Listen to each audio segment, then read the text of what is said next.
사랑하는 영락교회 지체들에게 주 안에서 평화 인사를 전합니다. 오늘은 2022년 2월 10일 목요일입니다. 오늘의 묵상 본문은 출애굽기 21장 12절로 27절까지의 말씀입니다. 오늘 본문 말씀 21장 12절부터의 말씀은 이렇게 시작합니다. 사람을 쳐 죽인 자는 반드시 죽일 것이나, 오늘 본문의 말씀은 율법 가운데 이제 폭행에 관한 법이죠.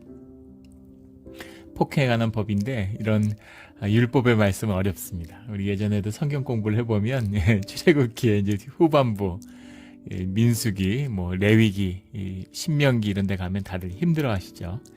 왜냐하면 이런 이제 율법들이 4,500년 전의 이야기잖아요. 우리의 삶과 직접적으로 이제 와 닿지 않기 때문이죠. 그리고 왜 이렇게 구구절절한 이야기들을 계속 나열할까, 이제 이런 마음이 듭니다. 그런데 우리가 어제도 나누었지만 이 율법의 말씀 가운데는 마치 어린아이에게 몽학선생과 같은, 우리 어릴 때는 그런 어머니가 이야기를 많이 하잖아요. 야, 꼭 밥 먹기 전에 손 씻어라. 밥 먹고 누우면 안 된다. 꼭꼭 씹어 먹어라. 밥 먹을 때 물 마시지 마라. 오른쪽이라도 씹어 먹고 왼쪽이라도 씹어 먹어라. 젓가락 들고 얘기하지 말아라. 밥 먹을 때 어머니가 해주셨던 얘기들이 수없이 많았죠. 근데 지금은 그런 얘기 전혀 안 하시죠. 그런 겁니다. 그래서 우리가 신앙이 연륜이 짧고 우리가 그런 그 신앙에 이제 미숙할 때는 많은 이런 방편들이죠. 그런 믿음의 방편들을 주님이 주시는 거예요. 도움 주는 그런 어드바이스들을 많이 주시는 거죠. 그렇게 이해하면 되겠습니다. 그런데 그 밑에 흐르는 생명에 대한 깊은 주님의 존중과 자유함의 정신, 이것은 우리가 본받고 배울 필요가 있겠죠. 오늘 말씀에도 이제 그 종에 대한 말씀이 나와요. 종은 상전의 재산이다 하는 오늘 본문의 21절 말씀 때문에 그 공격을 많이 받죠. 그런데 4,500년 전에 이 히브리 400년 동안 노예되어서 살았던 사람들의 이야기예요. 그들에게 주어진 하나님의 말씀이고 삶의 계명입니다. 오히려 시대를 뛰어넘는 하나님의 그 말씀의 그 어떤 깊이나 뜻이 오늘 우리에게 전해지는 것이 있죠. 심지어 미국을 한번 보세요. 미국이 불과 150년 전에 노예매매가 있었습니다. 상상이 되지 않죠. 그게 그것뿐이겠어요. 50년 전까지만 하더라도 미국에 유색인종들이 들어가지 못하는 식당, 앉지 못하는 자리, 타지 못하는 차량, 이런 것들이 있었어요. 그런 걸 한번 생각해 보십시오. 그런 깊은, 뿌리 깊은 차별, 차별에 기초하고 있는 그 원한과 분노, 폭력, 이런 것들을 한번 생각해 본다면 그것을 극복하기 위한, 이게 얼마나 쉽지 않았겠습니까? 사람을 불에 태워서 바치고, 자기 자식을 죽여 바치고 사람 죽이는 걸 아무렇지 않게 생각하는 이제 그런 것이죠. 그 인권에 대한 존중, 생명에 대한 존중이 하나님의 믿음과 신앙과 함께하고 있다라고 하는 그 주님의 깊은 섭리, 역사의 섭리를 봐야 되는 거죠. 앙드레 모로아라고 하는 프랑스의 지성이죠. 작가고 드골 정부 때 10년 동안 문화부 장관도 지내고 그랬죠. 그 사람의 책 중에 이제 그 영국사가 있습니다. 영국사에 대한 책이 수만 권이죠. 근데 가장 최고의 명저로 꼽히는 영국사가 앙드레 모로아의 영국사예요. 프랑스 사람이 쓴 영국사가 가장 영국의 역사에 대해서 자국 역사를 객관적이고 잘 쓰긴 어렵죠. 프랑스 사람인데 아주 그 역작으로 평가받습니다. 그 사람도 이제 프랑스의 눈으로 영국을 바라보는데 영국을 야만인이라고 그러고 문화적으로 저열한 민족으로 아주 역사적으로 뿌리 깊게 영국을 무시합니다. 영국의 지금의 튜더 왕조의 뿌리가 노르만 왕조잖아요. 노르만이라는 게 이제 영국의 지방 영주였으니까 그런 뿌리 깊은 멸시가 있는 거죠. 그리고 영국의 귀족들은 다 불어쓰고 영국의 지배층들은 다 프랑스 사람들이었죠. 그러니까 프랑스의 어떤 그런 우월감 같은 게 있어요. 그리고 이제 영국이 아무리 세계 패권 국가가 돼도 프랑스한테 꿀리는 게 있습니다. 프랑스에 가면 실제 잘 살고 잘 먹고 잘 사는 거죠. 기후도 좋고. 뭔가 영국은 막 찌들고 뭔가 이렇게 음식도 형편없고 뭔가 이게 척박한 곳이에요. 로마 시대에는 악마가 사는 땅이라고 그랬죠. 그런데 영국이 세계를 제패하는 패권 국가가 될 수 있었던 영국만이 가진, 프랑스가 못 가진 세 가지 영국의 비밀이 있는데 그 중에 하나가 핵심적인 첫 번째로 꼽는 게 신앙입니다. 신실함. 영국 사람들이 신실한 신앙의 전통이 있다는 것이죠. 꺼지지 않는, 꺾이지 않는. 근데 프랑스는 프랑스 대혁명 이후로 그걸 잃어버렸죠. 종교개혁도 철저하지 못했습니다. 그것도 사실은 제대로 되지 않았죠. 16세기에 그 신앙의 유산이 무엇이었는지를 앙드레 모로가 그렇게 얘기해요. 16세기에 심지어 15세기 16세기에도 영국 왕이 자의적으로 농민을 죽인다? 꿈도 못 꾸는 일이라는 거죠. 그런데 프랑스에서는 왕이 아니라 지방 영주도 길을 가는데 누가 인사를 하는데 공손하지 못했다. 절을 하는데 뭔가 자기 마음에 안 들었다. 그러면은 자루포대에 넣어가지고 우물에다 던져서 죽였다는 거예요. 아무도 문제 안 삼고 죄될 것도 없는 그런 세상이었다는 거죠. 그런 것이죠. 하나님을 존중하는 곳에 생명의 존중이 있습니다. 그게 인권의 본질이에요. 그걸 잃어버리고 인권을 논의하는 곳에선 늘 속임수와 거짓이 난무하게 되는 것이죠. 늘 역사가 퇴행하게 되는 것입니다. 이게 본질이에요. 이게 역사의 본질입니다. 그런 의미에서 하나님이 말씀하시는 성경에 흐르고 있는 인권과 생명에 대한 존중, 그것을 배워야 하는 것, 이것이 말씀의 본질인 거죠. 사람을 쳐 죽인 자는 반드시 죽일 것이다. 생명은 생명으로밖에 갚지 못한다. 생명의 대가는 생명이다. 라는 것을 분명히 말씀하고 계시는 거죠. 그런데 13절에 만일 사람이 고의적으로 한 것이 아니라 나 하나님이 사람을 그의 손에 넘긴 것이면 내가 그를 위하여 한 곳을 정하리니 그 사람이 그리로 도망할 것이며, 고의적으로 누굴 죽이려고 한 게 아닌데 그런데 하다 보니까 사람이 그냥 화가 나서 치고받고 싸웠는데 사람이 죽을 수 있는 거죠. 저희 고등학교 때 그 같은 학년 아이들이 이제 싸움을 하는데 동네도 좋지 않은 동네였지만 아이들이 이제 거칠잖아요. 철도 없고. 그런데 애들이 그냥 그 고등학생들이 당구장에서 당구 치고 놀다가 시비가 붙었는데 정말 그 친구들 그 옆에 있었던 아이들의 이야기를 들어보면 딱 한 대 쳤다는 거예요. 서로 막 이제 으르렁거리고 욕하다가 딱 한 대 쳤는데 맞은 애가 죽었어요. 그래가지고 그 때린 애가 이제 감옥에 갔는데 이제 물론 이제 촉범이라고 그러죠. 만 19세가 안 됐기 때문에 한 1년 살다가 어른이 되면서 나왔습니다. 근데 그거를 이제 평생 극복을 하지 못하고 애가 이제 삶이 그 굴레를 벗지 못하는 거죠. 한순간에 욱하는 실수. 근데 아이들이 뭐 치고받고 싸우는 일이 얼마나 많아요. 그렇게 치고받고 싸워도 문제가 없는데 어떻게 한 대를 때렸는데 사람이 죽을 수가 있겠어요. 근데 그거가 이제 한 아이의 인생을 완전히 파괴하는 거를 이제 봤는데 그런 것이죠. 법정에서 세상에서 용서를 받아도 스스로의 안에서 용서를 받을 수 없는 것이죠. 그걸 용서해 주실 수 있는 분은 주님밖에 없습니다. 주님을 만나지 않으면 그 생명의 굴레, 그 억압을 절대 풀지 못하죠. 그래서 고의가 아닌데도 사람을 죽이는 일이 있을 수 있다는 것이죠. 그런 곳에는 한 곳을 정하리니 사람을 그리로 피하게 하라, 이런 겁니다. 그 가족이 있고 대가족 사회에서 사람들이 보복을 하려고 하지 않겠어요? 그런데 고의가 아니라면 그 사람은 보호받아야 된다라는 뜻입니다. 도피성으로 이게 발전하게 되죠. 그래서 뭐 여호수아 20장에 또 민수기 35장, 뭐 신명기 4장에 보면 도피성에 대한 이야기가 나옵니다. 왜 이런 얘기가 이렇게 많이 나올까? 우리가 상상했던 것 이상으로 인간이 굉장히 폭력적이라는 것이죠. 그 폭력성에 굉장히 쩔어 있다는 겁니다. 우리 죄성의 이야기죠. 아수르의 이야기. 성을 점령하고 저항하다 점령하면 사람의 껍질을 벗겨가지고 그 피를 그 벽에다 갖다 발라서 붙였다고 그러죠. 상상이 되십니까? 그 정도가 아니라 뭐 13세기, 14세기 이럴 때 그 불가리아와 비잔틴 제국이 충돌을 했어요. 기독교를 모토로 내걸고 있는 비잔틴 제국인데 불가리아와 싸워 이긴 다음에 불가리아의 병사가 10,000명이 포로로 잡혔는데 100명씩 짝을 묶어서 99명은 두 눈을 뽑고 한 명은 한 눈만 뽑아가지고 한 눈만 뽑힌 사람이 100명의 두 눈을 다 뽑힌 사람을 들고 이끌어서 불가리아로 돌아가게 했다라고 하는 역사 기록이 남아 있습니다. 한번 상상을 해보세요. 그 처참함을 한번 생각해 보십시오. 10,000명의 눈을 뽑는 거를 그 사람들이 울부짖으며 돌아가는 그때 뭐 마취약이 있습니까? 치료를 해줍니까? 죽으면 죽는 것이죠. 이 인간의 폭력성이에요. 그런데 감사한 것은 그 참 신기한 거죠.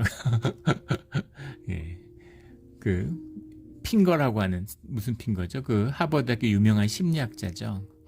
베스트셀러 작가고 내 안에 있는 천사 뭐 이런 책으로 유명한데 인간의 폭력성에 대한 근원을 탐색하는 아주 명저입니다. 그 책에 보면 인간이 얼마나 폭력적인지 그리고 폭력이라는 것이 사람들이 생각하는 것과 다르게 점점 잦아들고 있다는 것이죠. 왜 폭력성이 줄어들고 있을까에 대한 탐구예요. 그 책이 그렇게 말하는 것은 아니지만 그 본질, 그 비밀을 우리는 알고 있죠. 그 예수 그리스도와 십자가로 주어진 성령의 은혜입니다. 성령의 역사가 아니면 설명할 수 없는 인간의 폭력성이 피조 세계를 봐도 알 수 있죠. 똑똑할수록 육식 동물일수록 똑똑하고 폭력성이 강할수록 똑똑합니다. 똑똑할수록 폭력성이 강해요. 그래서 외계 문명 이런 걸 탐사하는 과학자들이 제일 두려워하는 게 인간보다 더 발전된 외계 문명이 UFO를 타고 왔다면 그러면 인간은 어떻게 될까 하는 거죠. 폭력성, 하려면 그 반대일 수도 있습니다. 폭력성을 다스리는 그 심성의 완악함, 그 악함을 다스리는 그 길이 문명의 길이고 복음의 길이었다라는 것을 우리가 말씀을 통해 만날 수 있는 것이죠. 생명의 존중입니다. 생명을 귀하게 여기는 거죠.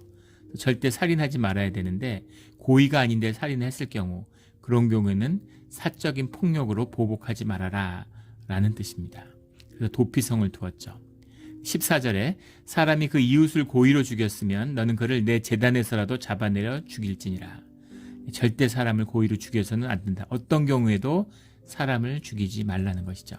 그래서 만약에 사람을 죽여놓고 제단에 도망가면 성스러운 곳이니까 거기서 끌어내지 못하는데 사람을 고의로 죽인 사람이라면 상관없다는 거죠. 제단에 들어왔어도 끌어내라는 겁니다. 그래서 죽여라 이렇게 얘기하는 거죠. 그래서 어떻게 사람을 이렇게 쉽게 죽이나? 아니죠. 그러니까 절대 사람을 죽여서는 안 된다라는 뜻이 있는 거예요. 어떠한 경우세라도 생명은 주님에 속한 거기 때문에 사람을 죽이는 것은 신성의 모독인 거죠. 생명을 귀하게 여기는 겁니다. 우리가 사형제도를 반대하는 거예요. 사형제도라고 하는 것이 무슨 재판의 오류나 여러 가지 무슨 그런 거 이유들을 대는데 그걸 뛰어넘어서 사람의 생명을 거둘 수 있는 것은 주님밖에 없다라고 하는 믿음에 기초하고 있는 것이죠. 생명의 대가를 물을 수 있는 사람도 주님밖에 없다는 것입니다. 그 뜻이 말씀 가운데 담겨 있는 것이죠. 15절에 자기 아버지나 어머니를 치는 자는 반드시 죽일지니라. 아버지와 어머니에 대한 부모에 대한 규정은 특별해요. 우리 십계명에서도 부모님에 대한 그 말씀이 가장 기초를 이루는 것이죠.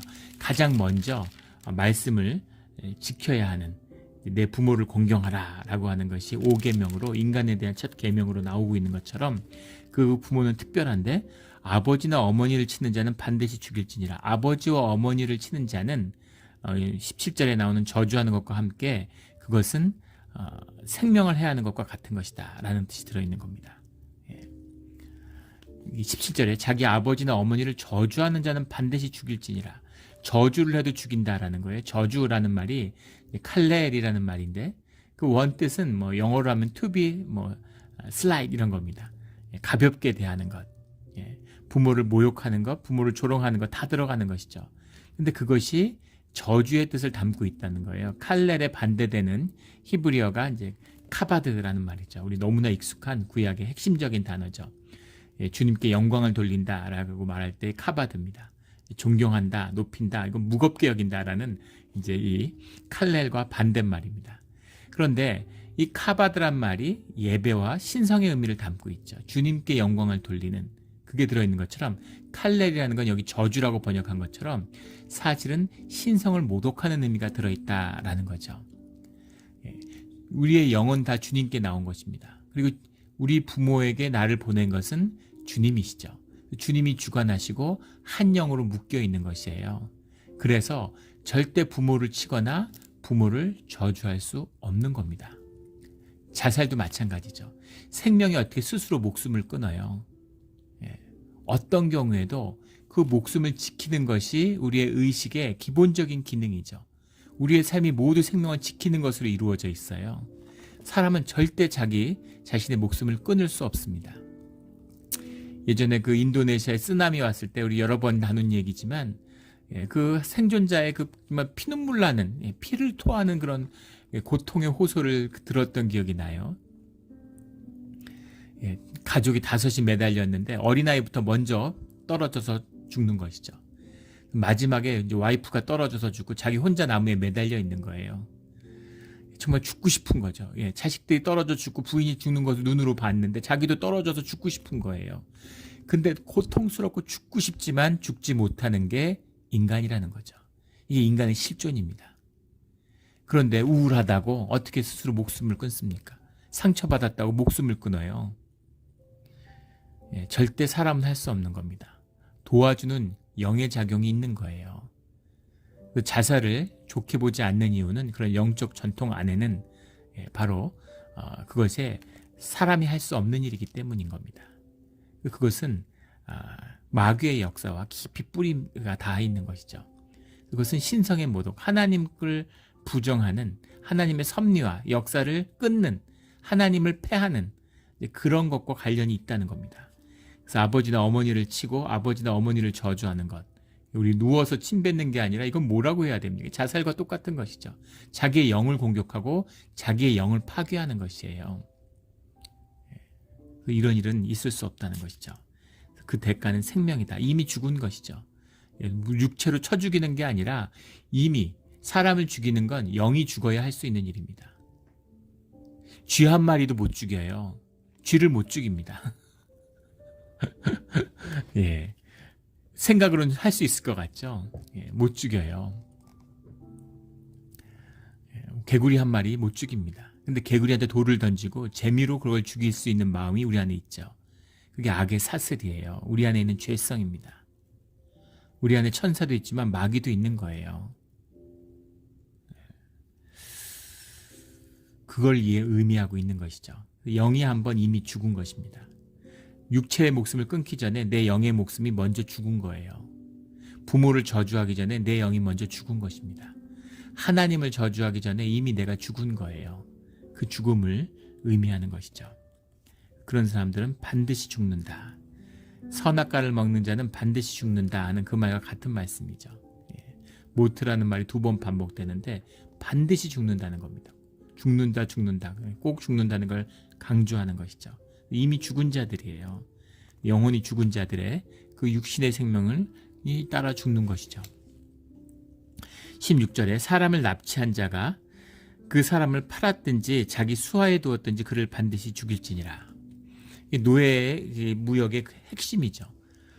한 5, 6년 전인가요? 미국의 네바다에 대규모 인신매매 조직이 검거됐는데 굉장히 충격을 줬죠. LA에 있는 그 청소년기에 있는 그런 여자애들, 가출한 여자애들, 또 클럽 같은 데서 그런 여자애들을 납치해다가 미국에서도 이런 일이 있구나. 강제로 이렇게 성매매를 시켰던 거예요. 농장 같은 데 가둬놓고. 그게 굉장한 충격을 줬죠. 미국도 이런 일이 있구나. 미국도 이런 일이 있는 게 아니라 미국에 그런 일이 많습니다. 그때부터는 다큐멘터리를 봤는데 아리조나의 그 수도가 어디입니까? 주도가. 거기서만 거기가 마약 조직의 주요 거점이라고 그러죠. 북쪽은 시카고, 남쪽은 그 이제 아리조나 그 주도. 거기가 양쪽이 이제 핵심인데 1년에 6,000명 정도가 납치된다고 그래요. 상상이 되세요? 하루에 한 20명씩 납치되는 거예요. 납치가 큰 비즈니스가 되는. 여자들은 인신매매 조직 이런 데 팔아먹고 남자들은 멕시코에 있는 농장 같은 데 팔아먹고 그런 것인데 그런 것이 현대 미국에도 있다는 겁니다. 하물며 이 시대에는 중세에도 말할 것도 없죠. 페니키아가 이제 상업의 중심지고 무역의 가장 활성화된 이제 그런 페니키아가 그런 번영의 무역과 번영의 상징이죠. 그런데 페니키아의 가장 주된 무역 업종이 사람을 노예로 파는 것이었어요. 그 중세 시대까지도 15세기, 16세기까지도 뭐 심지어는 더 17세기, 18세기 대서양도 마찬가지죠. 이 인신매매, 사람을 노예로 잡아다 파는 것, 자기 수하에 두었든지 팔아다가 자기가 그 노예로 써먹든지 아니면 또 다른 사람에게 팔아먹었든지 반드시 죽일지니라. 이것은 생명을 해하는, 반드시 죽을지니라 이런 말씀 주님 안에 무슨 뜻이냐면 절대 있을 수 없는 일이라는 얘기. 절대 해서는 안 돼. 사람을 사고 파는 일 절대 해서는 안 돼. 사람을 절대 죽이면 안 돼. 아버지 어머니를 때리거나 아버지 어머니를 저주한다는 절대 있어서는 안 돼. 이런 말이죠. 이 말씀 반드시 죽을지니라 이런 말은 절대 해서는 안 된다. 선악과를 먹으면 반드시 죽으리라. 절대 먹어서는 안 돼. 절대 해서는 안 돼. 이런 거죠. 어떤 일이 있어도 저도 아이들한테 미국에서 아이들을 키우니까 절대 마약은 하지 마라. 우리 아이들도 대학 가는데 대학에서 파티를 하면은 항상 마약이 있대요. 어디서 마약을 이렇게 구해오냐고 비싼데 부모들이 마약을 하는 거죠. 집에서 가져오는 거죠. 그래서 뭐 풀장 같은데 이제 집에 잘 사는 애들이 많으니까 풀사이드에서 파티를 하면은 꼭 마약을 한다는 거예요. 호기심으로라도 절대로 마약은 하지 마라. 마약을 호기심으로 3번만 하면 마약 중독자가 된다는 거죠. 작년 한 해 10만 명이 넘는 아이들이 죽었습니다. 미국에서. 대부분이 20세 전후의 아이들이에요. 마약 오버도스로. 흥미로라도 절대, 호기심으로라도 마약은 절대 하지 마. 이런 거죠. 이런 간절함. 이 주님의 마음이에요. 절대로 인신매매하지 마. 절대로 부모 저주하지 마.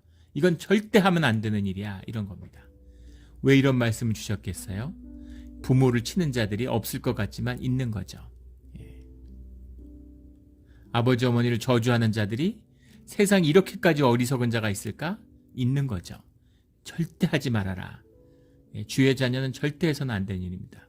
이런 모든 저주를 끊어버리는 주님의 보호 안에 살아가는 우리 모두가 되기를 주의 이름으로 축원합니다. 근데 이 말씀 중에 하나님의 사람을 그의 손에 넘긴 것이면 이라는 이 표현이 나와요. 그러니까 사람이 죽었는데 생명이 주님께 속한 것이기 때문에 그의 죽음이 주님께 속한 것이었다면 이런 뜻이죠. 주님이 아신다는 겁니다. 재판정에 맡긴다는 것. 이것이 유럽의 전통, 기독교의 전통에 남아서 중세에는 결투재판이라는 이제 것이 있죠. 라스트 듀얼이라고 하는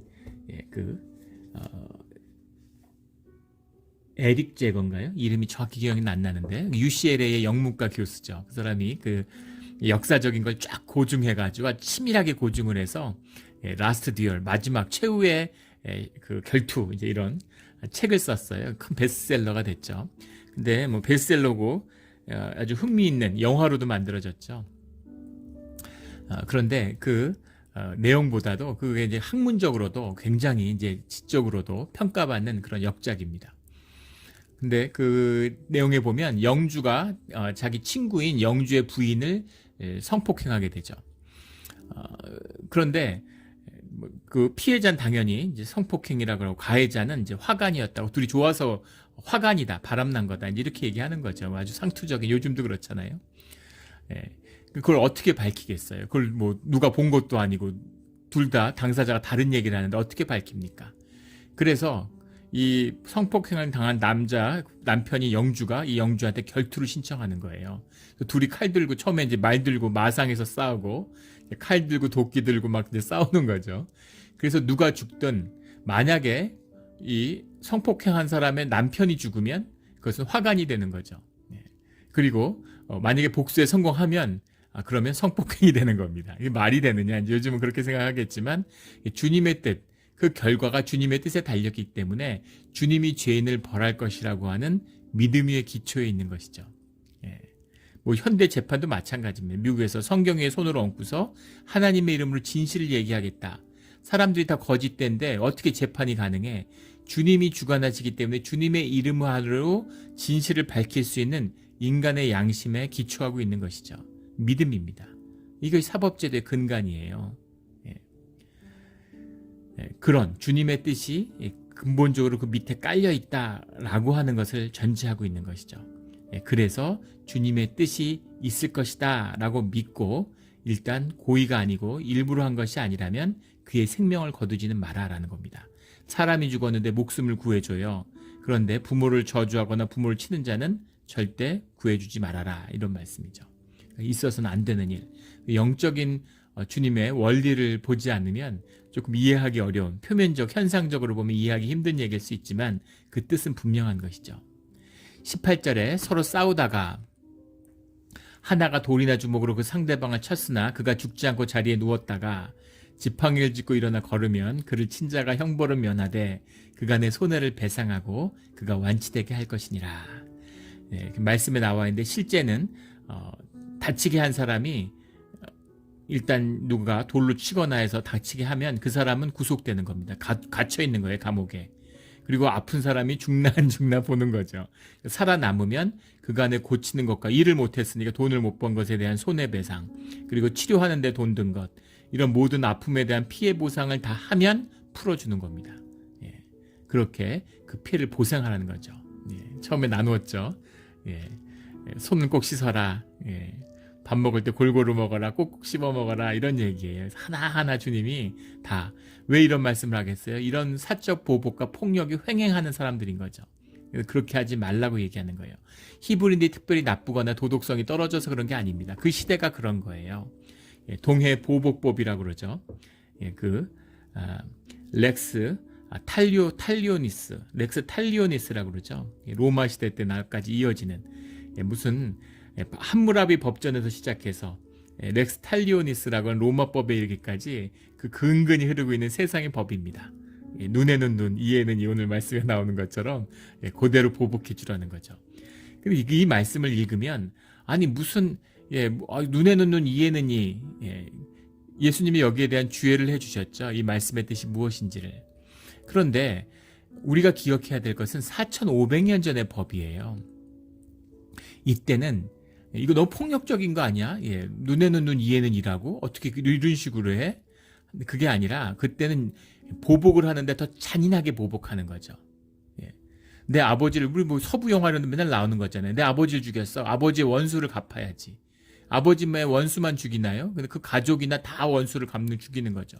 그럼 또다시 피해 보복을 부르고 보복과 보복이 이어지는, 끊이지 않는 이런 보복의 연쇄죠. 근데 그렇게 하면 안 된다라고 하는, 당한 만큼만 갚아라, 이 얘기예요. 오히려 폭력을 억제하는 의미가 이 안에 들어있는 겁니다. 세세하게 그 폭력들을 근절해 나가는 그런 몽학 선생님과 같은 그런 가르침들을 주고 계시는 거죠. 20절에 사람이 매로 그 남종이나 여종을 쳐서 당장에 죽으면 반드시 형벌을 받으려니와, 여종이나 남종은 자기의 재산으로 여기던 시대예요. 그럼에도 불구하고 그 종을 때려서 죽이면 그러면 형벌을 받는다, 죽는다, 이런 얘기죠. 그가 하루나 이틀을 연명하면 형벌을 면하리니 그는 상전의 재산입니다. 죽이려 뜻이 있었으면 반드시 그냥 죽였겠죠. 그런데 종이라도 절대 죽이면 안 된다라는 얘기입니다. 고의가 있고 일부러 죽이면 거기에 대한 처벌을 피할 수 없다라는 것이죠. 22절에 사람이 서로 싸우다가 임신한 여인을 쳐서 낙태하게 하였으나 다른 해가 없으면 그 남편의 청구대로 반드시 벌금을 내되 재판장의 판결을 따라 낼 것이라. 성경에 나오는 재판장은 물론 사람이 재판장으로 서 있지만 재판의 주관자가 하나님이라는 것을 전제하고 있죠. 그런데 낙태하게 하였으나라는 이 말씀이 이제 문제입니다. 저는 가장 완전히 잘못된 오역이라고 봐요. 낙태면 아이가 죽은 거잖아요. 아이가 죽었으면 생명이 죽었는데 무슨 다른 해가 없다는 게 말이 됩니까? 낙태가 아니라 조산이에요. 아이가 일찍 태어난 겁니다. 다툼을 벌이다가 여인이 아이가 일찍 태어난 거예요. 10개월이 아니라 9개월, 8개월에 아이가 태어난 경우입니다. 근데 이 시대에 아이가 9개월, 8개월에 태어났다는 건 굉장히 충격적인 일이죠. 그런데 배야체흐라는 말이에요. 배야체흐라는 말인데 원문의 뜻은 come out, 나온다, 이런 말입니다. 영어로는 prematurely, 아직 10달을 꽉 채워서 나지 않고 조산이 됐을 경우에요. 조산이 됐으면 그래야 말이 되는 것이죠. 애가 죽었으면 다른 애가 없다는 게 무슨 말입니까? 애가 태어났으면 애한테 문제가 없는지, 산모한테 문제가 없는지를 보라는 것이죠. 그래서 그것이 있다면 그 남편의 청구한 대로 벌금을 내야 된다. 그런데 그럼 남편이 막 네 재산 다 내놔 뭐 이렇게 할 수 있잖아요. 그렇게 하지 말고 재판장의 판결을, 중재를 받아서 반드시 보상해야 된다라는 얘기예요. 이건 조산의 얘기입니다. 그 말을 그대로 받은 것이 23절에 나온 다른 해가 있으면이라는 거죠. 다른 해가 있으면이라는 건 산모와 태아에게 갚아야 되는데 생명은 생명으로, 아이가 죽었거나 산모가 죽으면 그러면 그것도 반드시 죽여야 된다, 이런 얘기죠. 예. 이 낙태에 대한 것을, 이걸 이제 낙태를 왜 바꿨을까? 예, 이런 불편함이 우리 지금 현대 사회, 이 기독교 사회에 존재하고 있습니다. 예. 그 최근에, 금년이죠. 작년이죠. 작년 말에 그 텍사스에서 성폭행으로 임신한 아이도 낙태할 수 없다는 법률을 통과돼서 뭐 미국 지금 연방 정부하고 막 갈등을 빚고 있죠. 법무부에서 위헌이다 이러고 서로 막 소송을 할 그런 차원에 있습니다. 그런 이 낙태에 대한 불편한 진실이 들어있죠. 낙태의 본질은 사람을 죽이는 것이에요. 근데 어디서부터가 생명인가라는 것이죠. 생명, 주님의 영이 있고 아이가 언제부터 생명인가라고 하는 것에 대해서 분명한 서로의 어떤 이해가 있어야 되는 거죠. 뱃속에서 뭐 태아의 자리를 잡자마자 생명이냐, 그렇게 보지는 않습니다. 그러나 분명한 것은 5개월, 7개월, 8개월이 된 아이는 뱃속에 있지 분명한 생명이에요. 그래서 그 아이를 죽이는 건 어떤 이유에서건 분명한 살인입니다. 그래서 이것은 낙태의 의미일 수가 없는 것이죠. 이것은 조산의 의미라고 보는 것이 정확할 것 같습니다. 24절에 눈은 눈으로, 이는 이로, 손은 손으로, 발은 발로, 된 것은 된 것으로, 상하게 한 것은 상한 것으로, 때린 것은 때림으로 갚을지니라. 이런 일들이 없어야 된다 하는 것이고, 그런 일이 있으면 그 일을 넘어서는 복수, 분노로서 그걸 넘어서는 상해를 가하면 안 된다라고 하는 얘기죠. 현대 법률은 사적 보복을 금지하고 있습니다. 강도가 들어와서 아버지를 죽였어요. 그렇다고 내가 칼로 강도를 죽이면 그러면 나도 살인죄로 기소되는 것이죠. 사적 보복을 금지하고 있는 것이죠. 그런 것처럼 그 징계를 공동체의 공의에 따라 하라는 것입니다. 주님의 뜻에 따라서 주님 안에서 벌을 줘야 된다. 그 재판의 주관자가 주님이시고 그 심판과 형벌의 주관자가 주님이시다라는 것을 받아들이라는 겁니다. 그 의미예요.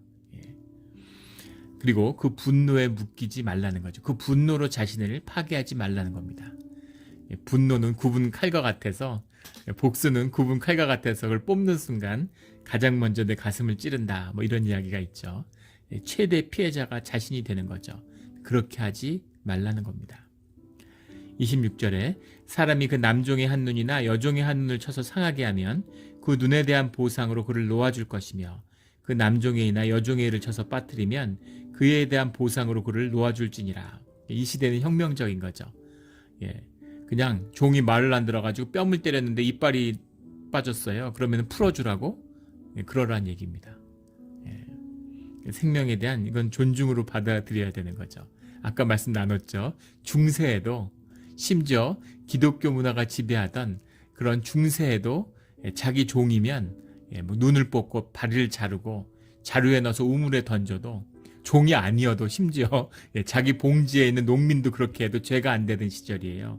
그러나 자기의 심지어 종일지라도 함부로 폭력을 행사해서 이를 빠뜨리게 하거나 눈을 다치게 하면 안 된다라는 거죠. 그 생명에 대한 깊은 존중, 그 시대에 주어진 깊은 존중, 그게 들어있는 것이죠. 이 말씀을 받은 자들은, 말씀으로 살아가는 자들은 말씀을 통해 점점 자라나게 되는 겁니다. 제가 기독교에 있는 이야기 중에서 제일 싫어하는 말 중에 하나가 주일 성수라는 말이에요. 무슨 독트린 같이, 무슨 율법 같이, 주일 성수가 뭡니까? 마치 무슨 의무방어전 이런 것처럼 뭐 그냥 지켜야만 되는. 그런데 처음에는 교회를 그렇게 부모가 자식을 데려 나오는 거죠. 야, 주일은 교회 가야 되는 거야. 주일은 교회에서 보내야 돼. 라는 거죠. 자녀를 키우는 방편입니다. 하지만 그게 다가 아니죠. 거기서 끝나면 아무것도 아닌 겁니다. 그걸 통해서 교회에 나와서, 졸리지만 부모 따라서 나와서 거기서 하나님을 만남으로, 하나님에 대한 깊은 사랑을 만나서 그 사랑과 생명의 자원함으로, 생명의 기쁨으로 예배를 나오는 것, 진짜 예배가 되는 것, 이게 신앙이죠. 예전에 우리 교회에서 한국에서 진짜 신앙생활 열심히 하는 그런 분이 집사님이 계셨어요. 그래서 어떻게 저런 분이 계실까 싶을 정도로 그런 신앙의 모범이 되는 분이었습니다. 그분이 어렸을 적에 어머니가 새벽 기도를 데리고 다녔는데 초등학교도 안 간 아이를 새벽 기도에 데려가서 얼마나 졸리겠어요. 아침에 졸면은 그때보다 뺨을 맞았대요. 기도 안 하고 존다고. 교회가 너무너무 싫고 자기가 정말 교회는 어른이 되면 2번 다시 교회는 발을 디디지 말아야지, 그런 마음이었다는 거예요. 그런데 뒤에 이제 주님을 영접하고 신앙의 눈을 뜨고, 그리고 어머니가 거칠고 아주 무식한 분이었죠. 하지만 어머니의 마음이 자식을 향해서 어머니가 꼭 놓치지 말았으면 하는 그 어머니의 간절한 마음이 무엇이었는지는 알고 이해한다는 거죠. 얼마나 절실한 것이었는지 그걸 꼭 붙잡아야 되는 그 진실을 알려주고 싶은 그런 어머니의 마음, 사랑을 안다, 이렇게 얘기하시더라고요. 하나님의 사랑, 하나님의 마음이죠. 그래서 주님과 동행하는 법, 폭력과 거짓이 끊이지 않는 곳에, 불의와 비리가, 부정이 끊이지 않는 곳에 주님이 함께 하실 수 없죠. 주님이 함께 하시기 위해서 그것을 끊고 주님과 동행하는 법을 알려주시는 겁니다. 우리가 이렇게 시작하지만 그 안에서 주님의 귀한 살아있는 복음을 만나고 자유함을 만나고 기쁨과 생명을 누리는 우리 신앙의 자리가 되기를 주의 이름으로 축원합니다. 아멘. 함께 기도드리겠습니다. 하나님 아버지, 우리가 우리의 마음 가운데는 주님의 형상이 있어서 정말 자유하게 살고 싶습니다. 그런데 돈에 묶이고 세상에 묶여서 마치 그것 때문에 자유가 없는 것처럼 속이고 살다가 주님을 만난 다음에는 또 종교가 굴레가 되어서 주님 안에 자유가 없는 것처럼 느껴질 때가 있었습니다. 그 모든 거짓을 끊고 살아계신 주님과 함께함으로 우리 심령의 참된 자유함을 누리고, 우리가 심령의 자유함을 누리면 우리를 묶고 있는 모든 육적인 굴레가 다 풀려나는 이 비밀을, 이 생명의 비밀을, 이 형통의 비밀을 만나는 우리 모두 오늘 하루의 삶이 되게 하여 주시옵소서. 오늘 하루를 주님께 올려드립니다. 주님 홀로 영광 받으시며 주님이 주관하시는 주님의 뜻에 따라 움직여지는 우리의 삶이 되게 하여 주시옵소서. 감사드리며 예수 그리스도의 이름으로 기도드렸습니다. 아멘.